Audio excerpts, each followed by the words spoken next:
Ignite your curiosity with Austin Next. We're watching Austin transform from a thriving ecosystem into a global superstar. With our host, Jason Scharf, we aspire to better comprehend the true nature of innovation. Together, we will uncover what makes a successful ecosystem and navigate the technologies shaping our future. Now let's dive into what's next.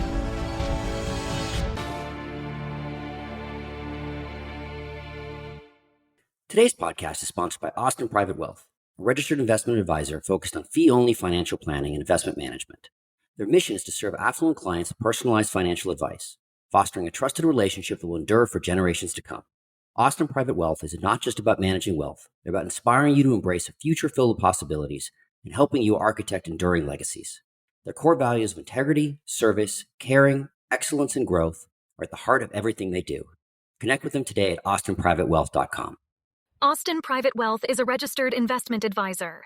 Advisory services are only offered to clients or prospective clients where Austin Private Wealth and its representatives are properly licensed or exempt from licensure. No advice may be rendered by Austin Private Wealth unless a client service agreement is in place. Investing involves risk and possible loss of principal capital. Please seek advice from a licensed professional. No one can really argue that Austin has been growing at a fantastic pace. The Bureau of Labor Statistics reported that through February, the Austin Metro ranked third in employment growth. We added about 101,000 jobs year over year and have increased our total base by 140,000 looking back through the pandemic. But this growth encompasses not just the city of Austin, but our entire region. We're growing at ludicrous speed, to quote an analyst from Civic Analytics. This region encompasses an area from Bastrop to Dripping Springs, from San Marcos to Temple. With hubs in Round Rock, Cedar Park, Buda, as well as downtown, we're becoming a multi-hub region with all the benefits and pitfalls of that term. One key element of making it work is local information delivered to local consumers, and that's where our guest is making his mark. John Garrett started a community impact newspaper from the game room of his home and with his wife and best friend Jennifer. Their belief that everyone, not just the insiders, should know what is happening in their own backyard. John has been named Best CEO by the Austin Business Journal and a distinguished young alumnus from Sam Houston State University. He also won the KPMG Executive Leadership Award from the Austin Chamber of Commerce, among many other accolades. The Garretts launched their first edition of CI in 2005 with the Round Rock Pflugerville paper. Today, Community Impact News publishes more than 40 editions, serving over 60 communities, including 11 editions in the Austin Metro, as well as Dallas-Fort Worth, Houston, San Antonio, Nashville, and Phoenix.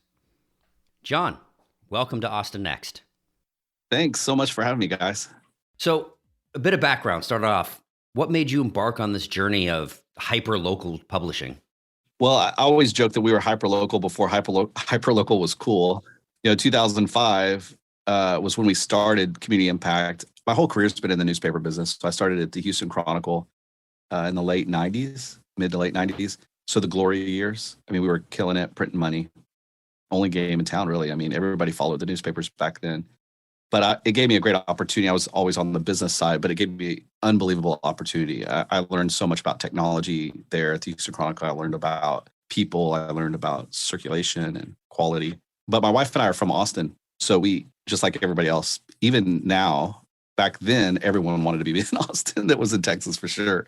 And so we wanted to move back. I took a job at the Austin Business Journal. It was my first management job. I was the advertising director at the Austin Business Journal here.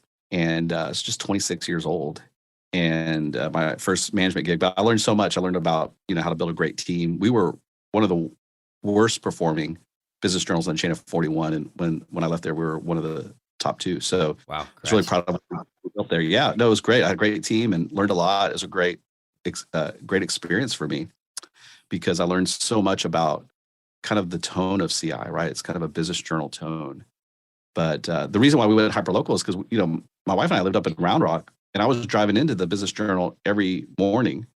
And at the time, there what's now called 45, it was called Lewis Henna Boulevard. They were, building it, tearing it down, building it, tearing it down. We're like, man, what are they doing? We don't even understand what they're doing with these roads.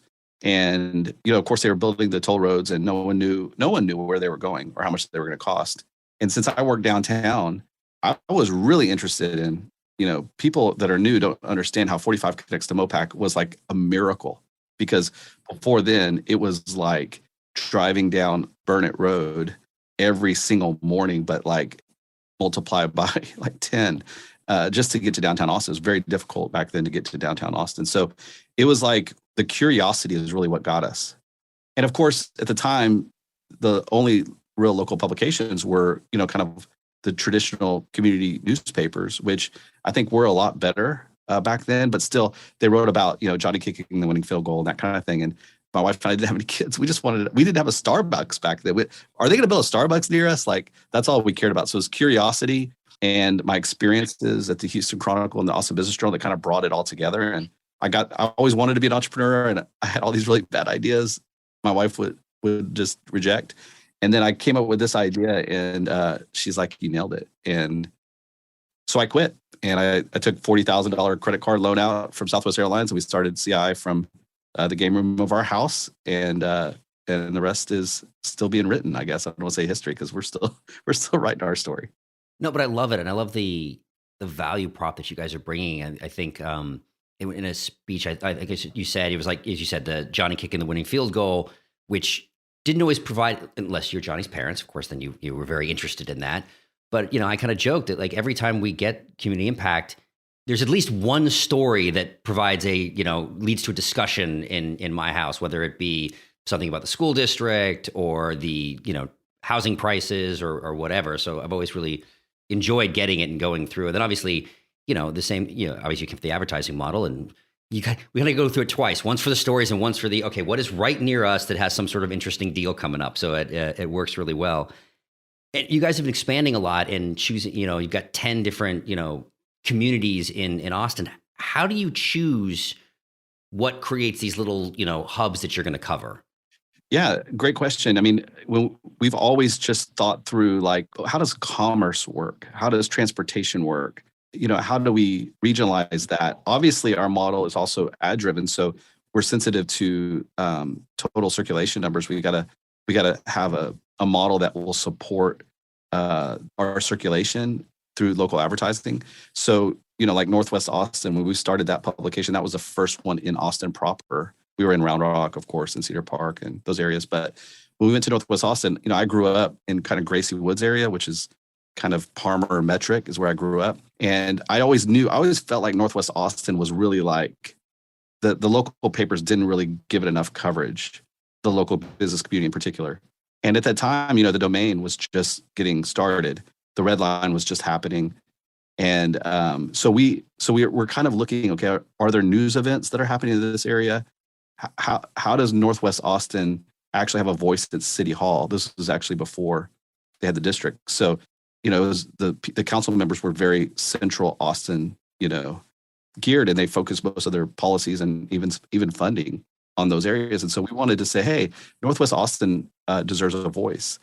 We went and met with Mayor Will Wynn at the time when we were launching Northwest Austin, and they agreed. They really wanted to engage the Austin citizenry in the Northwest Austin area. If you can imagine, they didn't have representation at City Hall. And so we wanted to be kind of the representation. And so when the city was doing their budget, we wanted to hold the city accountable in terms of like how many park dollars were going to Northwest Austin parks and those kind of things. So that's kind of how we decide the areas. It's editorial need. Is there enough business there to help support the advertising driven model, and kind of like where do people go and live, work, and play, and try to keep it within that area. How has that changed, right? We said 10, you started with Northwest Austin. Where are you seeing, obviously when you decide, hey, we're going to put a community newspaper in this region, that is a point of saying we've hit a certain level of maturity for that region, right? Right. And I think, we're already seeing it. Like we're doing some really cool things. Like Central Austin, for example, was one edition. Dita, who runs our Central Austin paper, is an amazing leader. She said, hey, we got to split some of this up. So we added some additional circulation on the east side, which has been what people have asked for a long time. And we're kind of creating these new zones. Round Rock Pflugerville is another great example. So we used to go to Round Rock, Pflugerville, and Hutto. Now we split those editions to be Round Rock by itself, and now Pflugerville and Hutto have their own editions. So we're getting more hyper local as the area grows, and that helps a lot. It really helps our focus on editorial to be more meaningful, to the people and what they care about. But it also helps us on the business side because it helps our local businesses be able to afford, advertising in a kind of a smaller, more focused area. And how do you see the connective tissue of these? You said it was Round Rock, now it's Pflugerville and Hutto.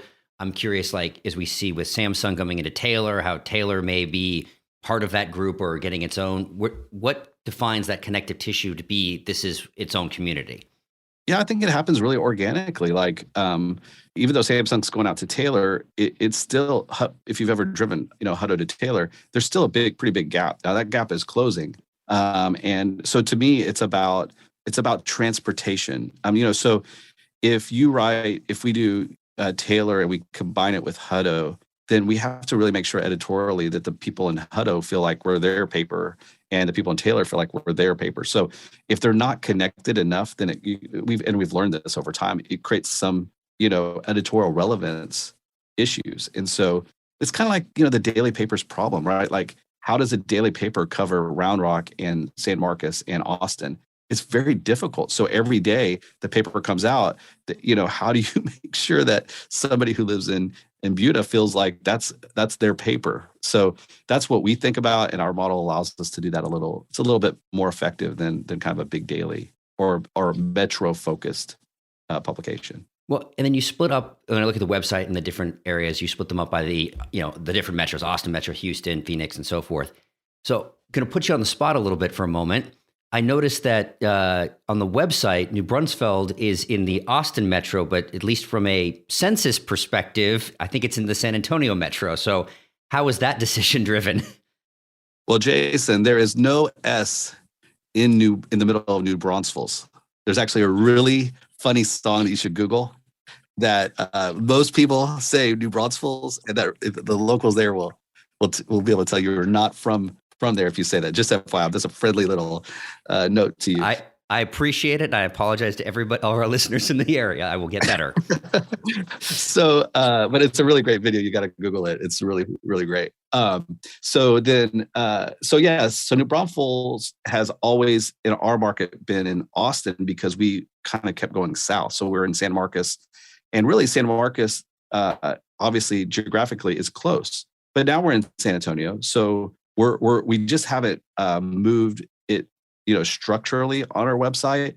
But I think, as we talk a little bit about regionalism, I have some opinions on kind of what I'm seeing. Those are old kind of TV markets, right? With New Braunfels being in the San Antonio TV market, it's real, like it's very real. But there's also some interesting things that I'm wondering, I'm curious about that. How regionalism is going to play out long term that may be a little bit different than what we even thought, 5 years ago. Well, I'd love to dive in a tiny bit now. I mean, at least talking about Austin, San Antonio, as you said, you're moving south and kind of really that. How are you seeing the dynamic of those two metros, and are they really two metros at this point? Yeah, I mean, 10 years ago, I'm sorry, time flies, more than 15 years ago, we used to, at the Business Journal, do Austin, San Antonio corridor summits.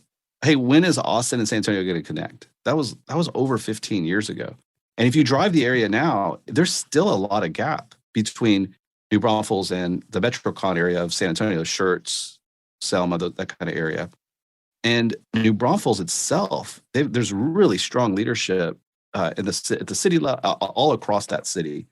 And I kind of, I'm curious as time goes on, how those areas kind of combine. I don't think it's going to be like what we thought. Like, I think back, 20 years ago, we thought it was going to be like a DFW Metroplex or something like that. I could be wrong. I'm curious, but what I see that's happening is more of a kind of a San Marcos, New Braunfels, MetroCon combined, and San Antonio and Austin kind of being on their own, like kind of like a Williamson County up north, right? Hayes County and Comal counties, like how are they going to kind of form? It's going to be really fun to watch, but I don't think it's as simple as we thought it was, 15 or 20 years ago.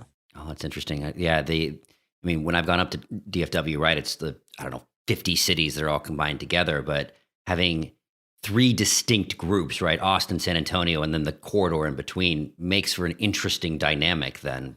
Yes, for sure. It's fun to think about. So Community Impact's been around for 17 years at this point.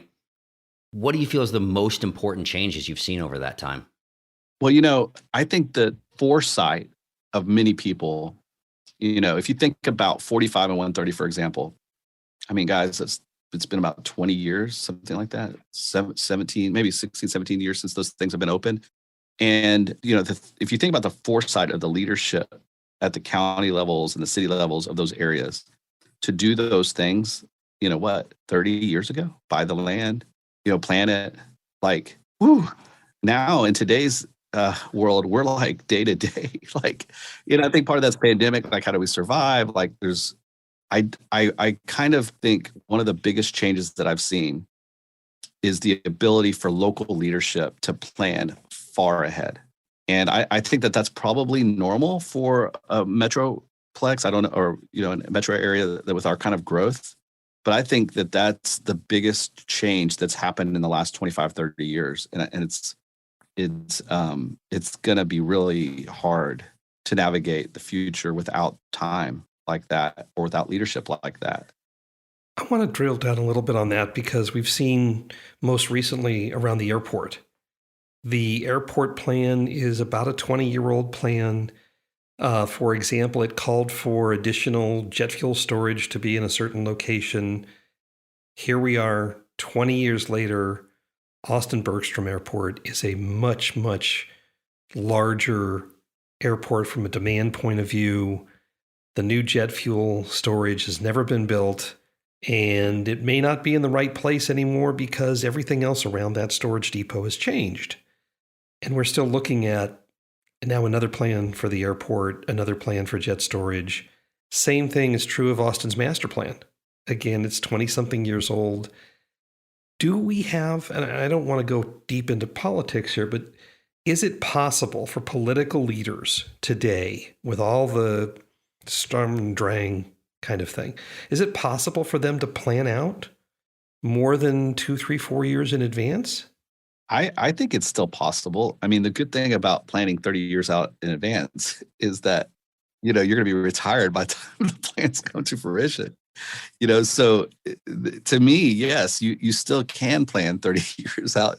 Our kids are going to have to pay for whatever our decisions we make. But if you think about it in terms of city planning, I think it's vital. And I think that that's what I think has changed. The will, right? The will of leadership to follow the plan. I mean, even, I grew up in Austin. So, even the way I think Austin's changed a lot, but the way that the environmental groups really led, right? Regardless if you agreed with them or not.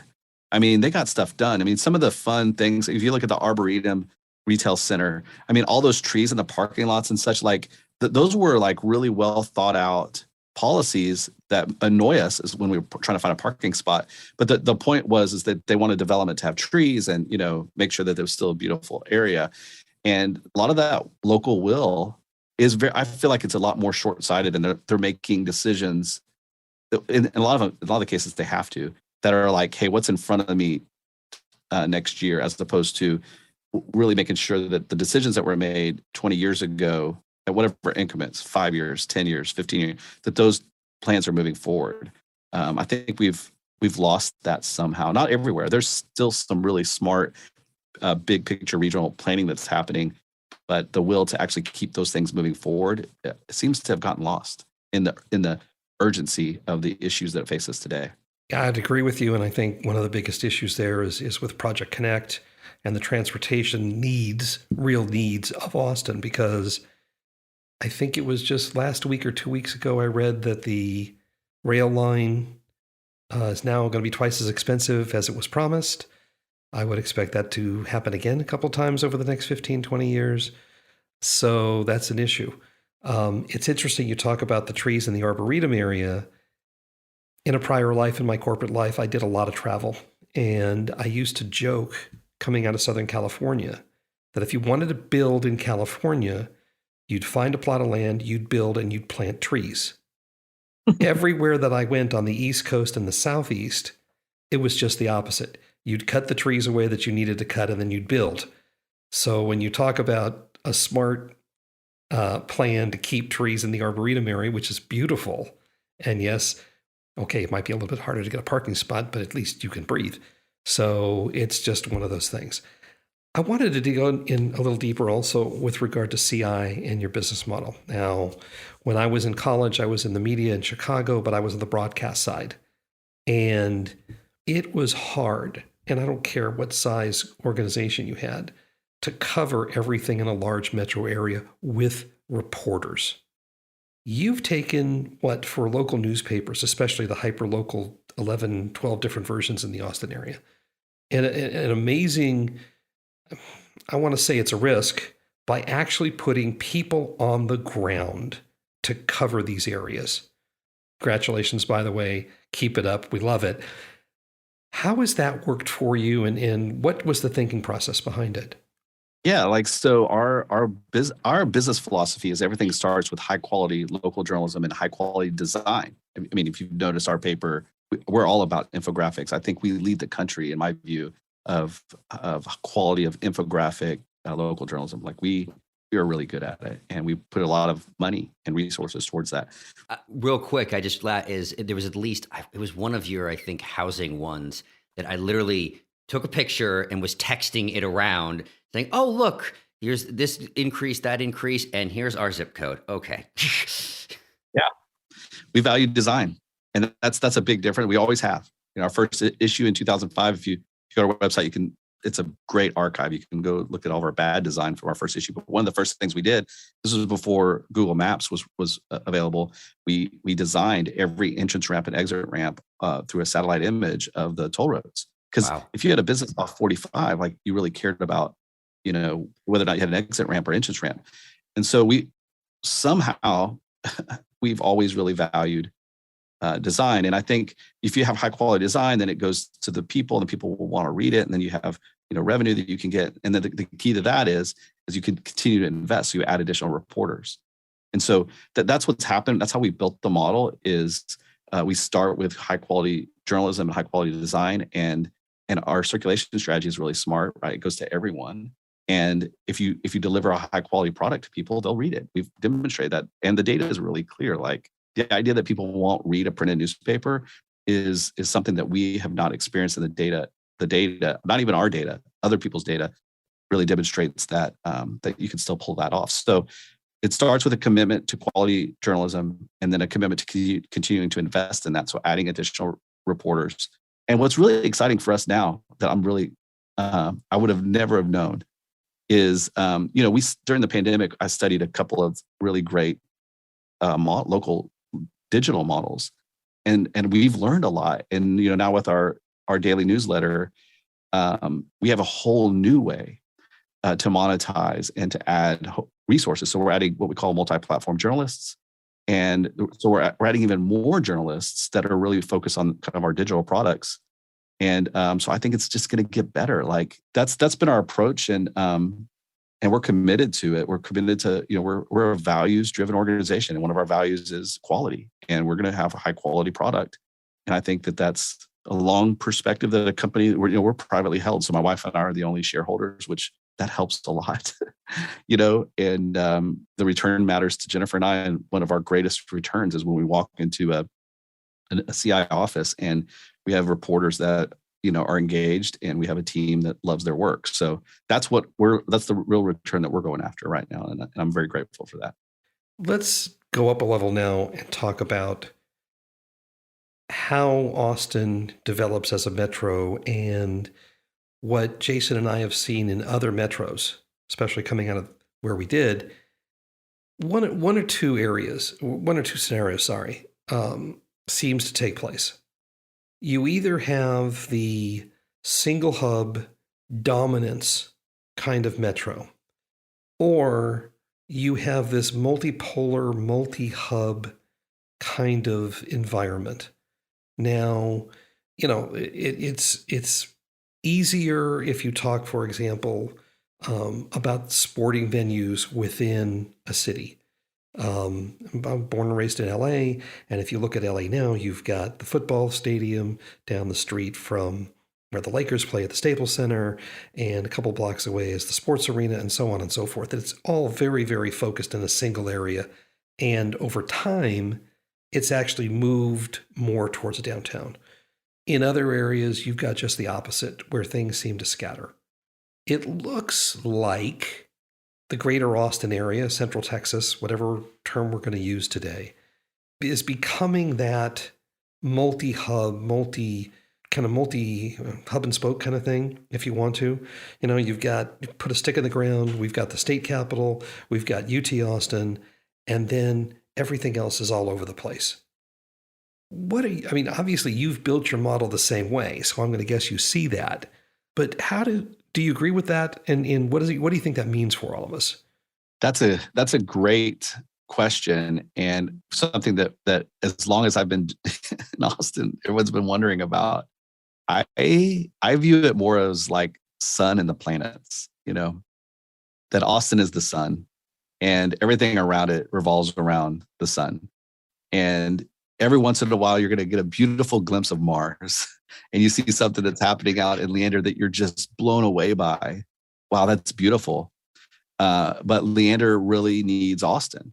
And so it revolves around the sun, and the sun is Austin. And I think that that's just the way it's built. So, and I've seen a lot over the last 17 years of covering the region that have really impressed me. The regionalism is real. I know you had Laura from the Chamber on recently, and I was always like, this is just strange to me. So Emerson moves from Northwest Austin, out of Austin, up to Round Rock, and everyone's happy.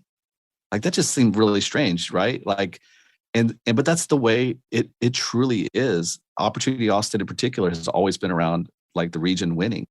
Now, I have seen some interesting battles between suburbs for projects, and that's a little, the planets around the sun sometimes will battle a little bit more, but generally speaking, I think everyone would agree the reason why the cities around the area are a great place to do business is because they're very close in their proximity to the sun.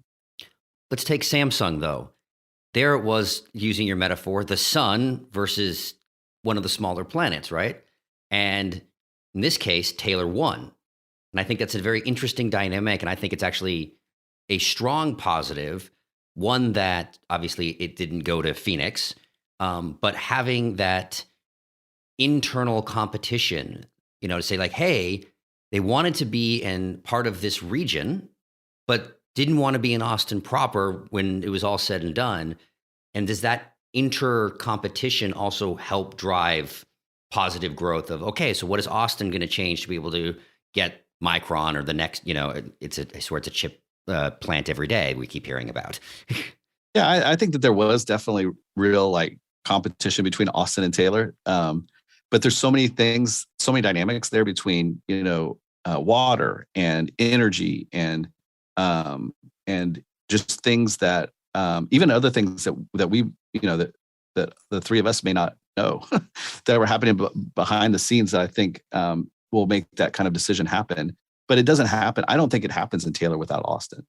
I just don't think it does. Now, I could be wrong, but I don't think, and I think Taylor would agree with that. And I think that they're super proud that they were able to land that incredible project. And I think that they know that they're enough different from Austin that they can kind of boast about that. And it is going to be a little bit of a different feel for Samsung. So that's going to be interesting to see how that plays out. Yeah, anytime I see Dripping Springs in a bit of a conflict with Taylor and a bit of a conflict with Waco to the exclusion of Phoenix or Toledo or whatever, you've got a smile on my face that's from ear to ear. Yeah. It's interesting if we look at the greater area, we've got some interesting dynamics in terms of the specific areas. I mean, obviously, a lot of people are now talking about Austin being the EV automotive capital of the country. And that's Southwest Travis County, the Gigafactory, the suppliers, and that's going to do nothing but grow. In Northwest Austin, you guys had a great story last week about the Domain turning 15, and we've got Apple, we've got National Instruments, we've got Visa, we've got Meta there as well as in the CBD. And then you've got, the central business district as well. Obviously, you've got the city government, the state government, and that whole retinue that surrounds them. But we also see autonomous vehicles being tested around the streets in downtown Austin all the time with those little carts, driving around for DoorDash or whatever it is. The issue seems to be How do you place the right thing in the right location given what you need? You talked about water. We could talk about land. I mean, power.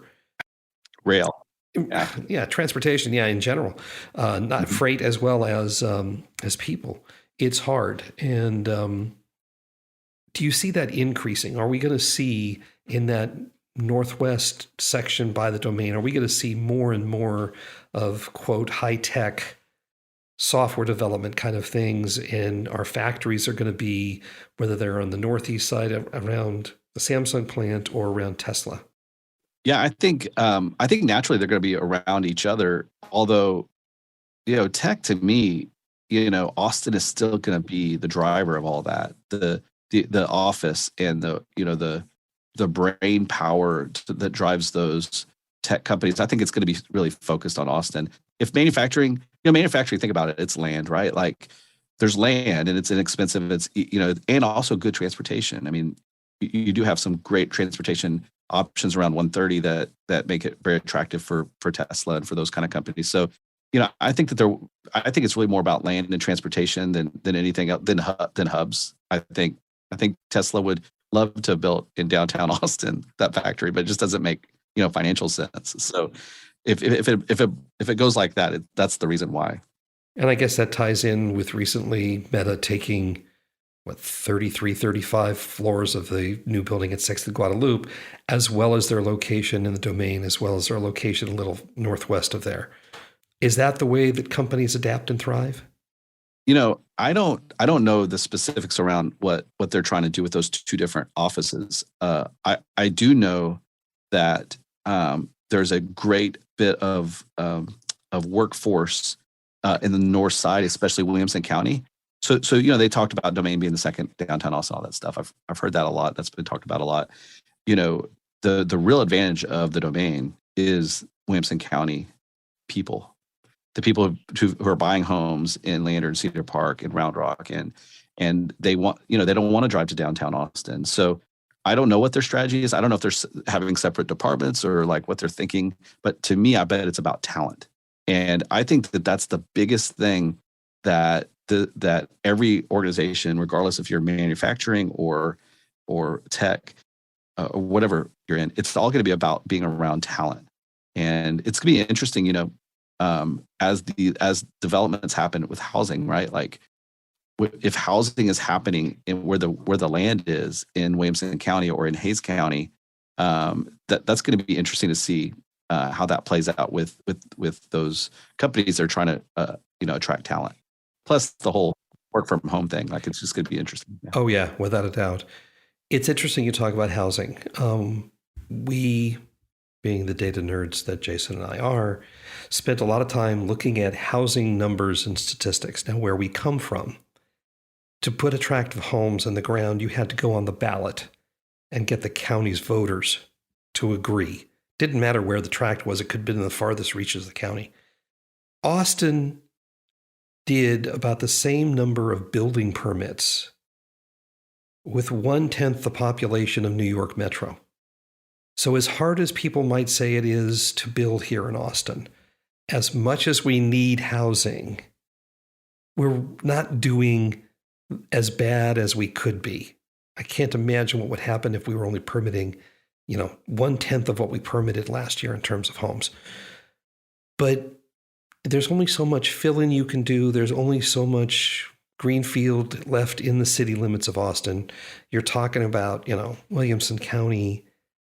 Do we get to the point where, in conjunction with transportation changes, in conjunction with just value of land going up, we start taking out sections of homes and going up or going more dense? Is that what's in the future for Austin?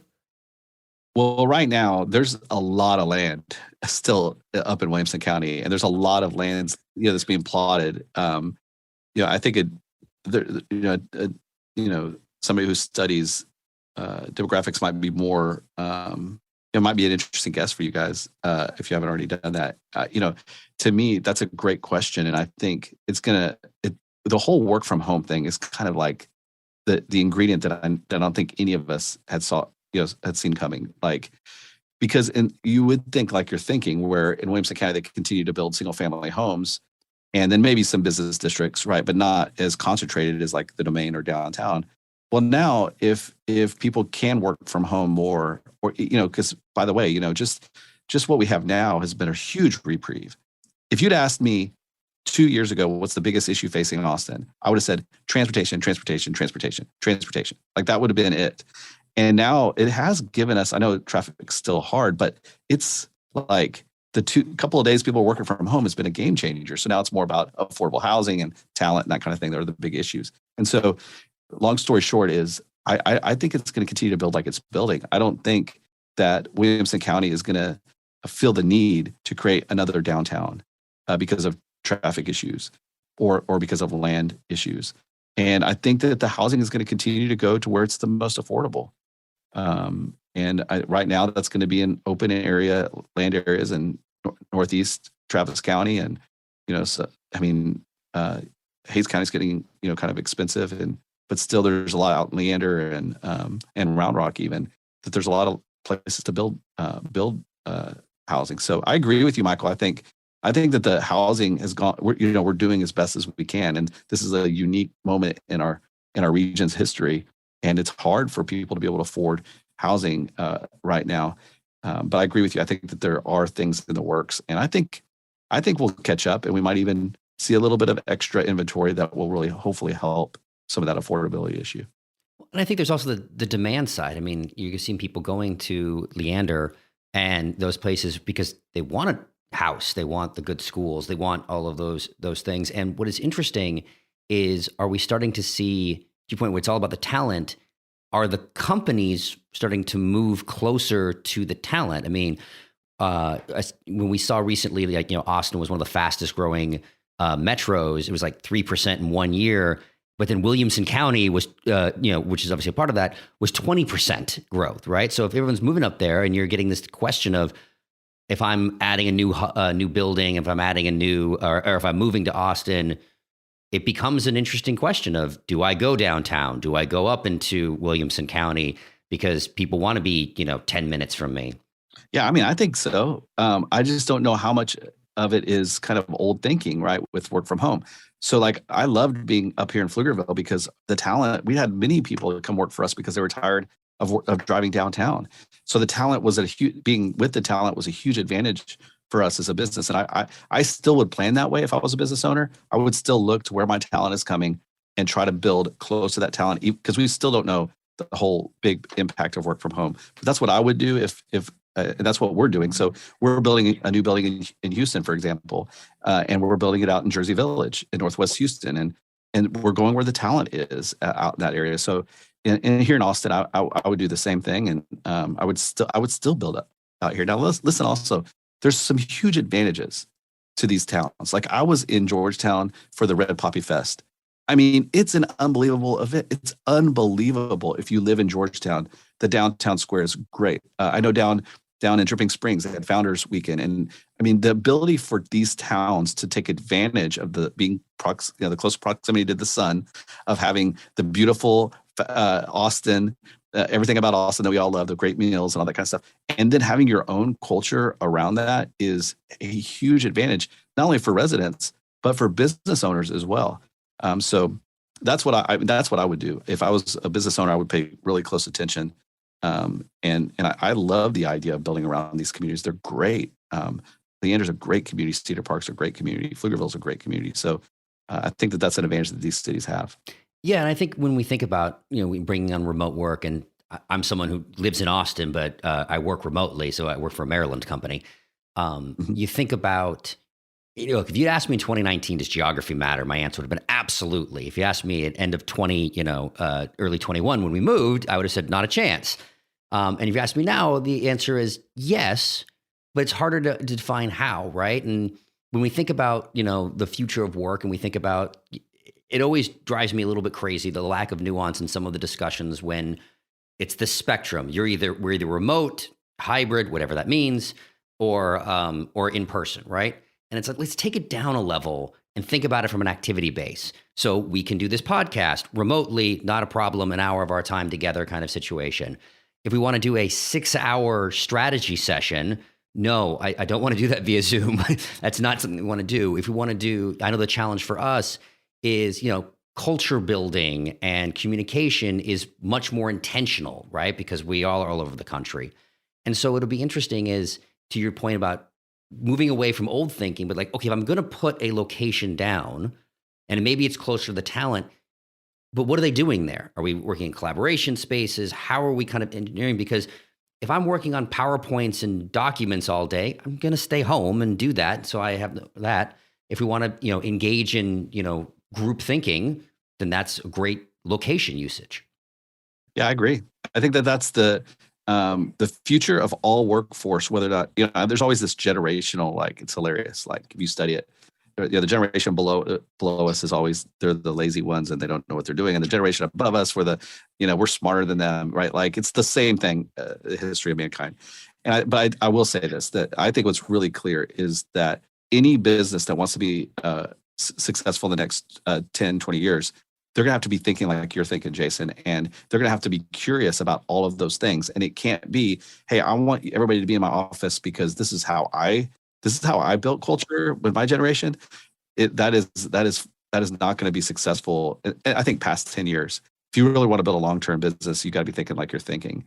And that's what's fun though. Isn't that the funnest part? Like, we don't know, in the Jersey Village building, for example, like, we did exactly like you said, we have these big workspaces, we have a big meeting area because we all want to come together. Then we also have offices and cubes for people to kind of have their own place. So, but we don't know, like, we want to be flexible. We want to do the best that we can. And we want to listen to our staff but we want a place. So for us, building a building, putting our sign up on 290 that says we're Houston's community newspaper company, like, that matters to us. And so I think that businesses being seen in the communities, I think, is still a valuable piece of the puzzle.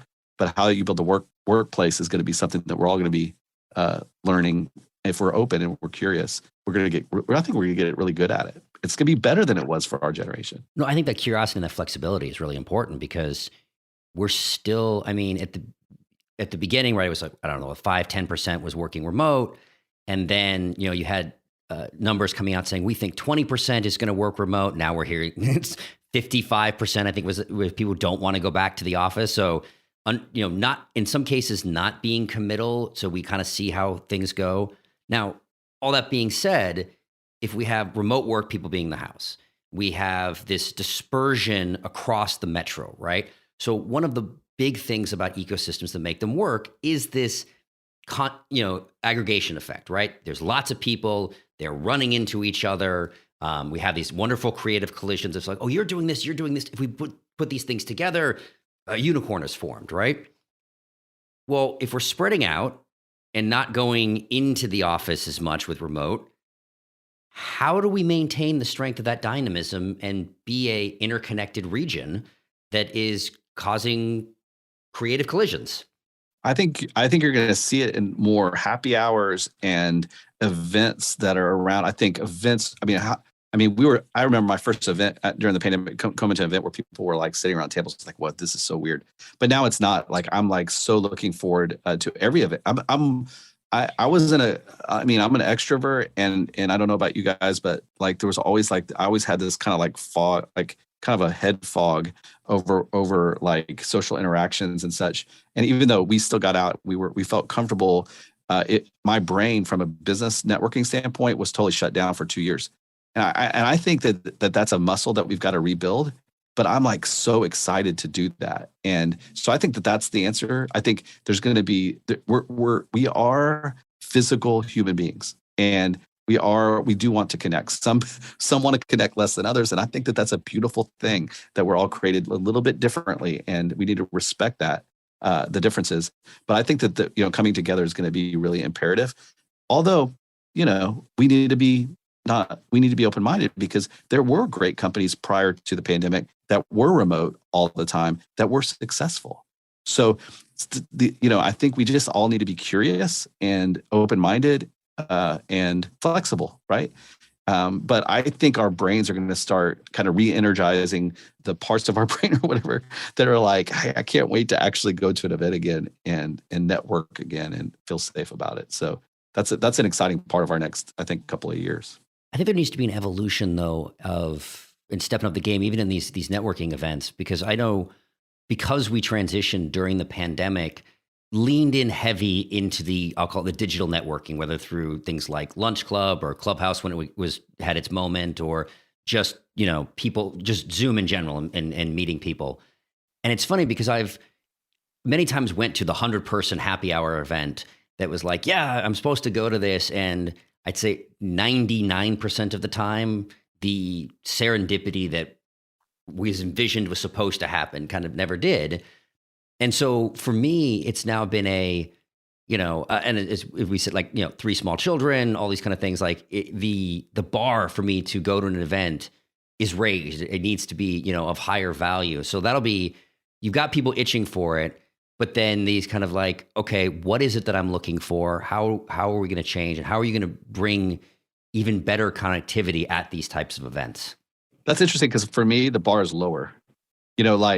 I'll tell you why. I think that pre-pandemic, I was kind of an event snob. Like I'm only going to go to that event if I can make sure that my peers, the people at the level that I need to do business with, are going to be there. And let me tell you something. Now I go to these events and I'm like, I don't care whoever's sitting at my table. I can't wait to get to know their story. And I don't know if that's a long-term thing or if it's just a pandemic, like whatever. But for me, the events have become richer because my event snobbery has decreased.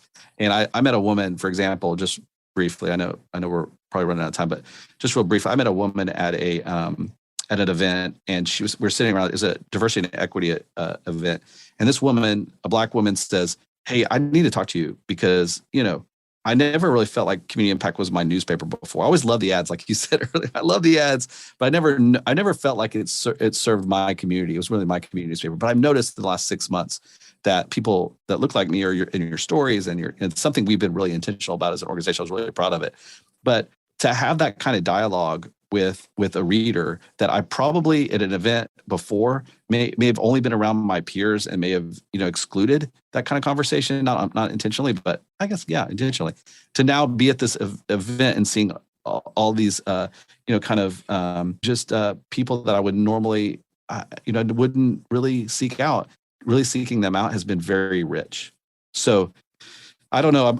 I feel like I've learned. I know we've all learned a lot through the pandemic, but that's one thing I really hope I can hold on to. That I'm not looking at an event list and saying, okay, I need to hang out with these CEOs. That instead I'm open to whoever it is across the room that I get to have a conversation with. I've found a real richness in that, and so I hope I can keep that. Well, Tom Singer, who we had on our podcast towards the beginning, talked about in Austin in the 90s how you could have a 3 name tag day. And I think both you and I are looking forward to that kind of event. Forget the traffic for a minute. The ability to go out and work with people and meet people that you don't know or that you do know is a great thing. This has been an amazing conversation. Appreciate it. We always end our podcast with our signature question. John Garrett, what's next, Austin? What's next for Austin is a transformative time for all of us to learn more about our neighbors, to learn more about the beauty that's around us, and to appreciate people for who they are. It's going to be, we have the chance to have, the greatest decade in our city's history if we're open to that kind of interaction and heart for our fellow neighbor. I think that's the truth. John Garrett, Community Impact Newspapers. Thank you so much for being on the Austin Next podcast. Thanks for having me, guys. I really appreciate y'all. So what's next, Austin? We're glad you've joined us on this journey. Please subscribe at your favorite podcast catcher, leave us a review, and let your colleagues know about us. This will help us grow the podcast and continue bringing you unique interviews and insights. Thanks again for listening, and see you soon.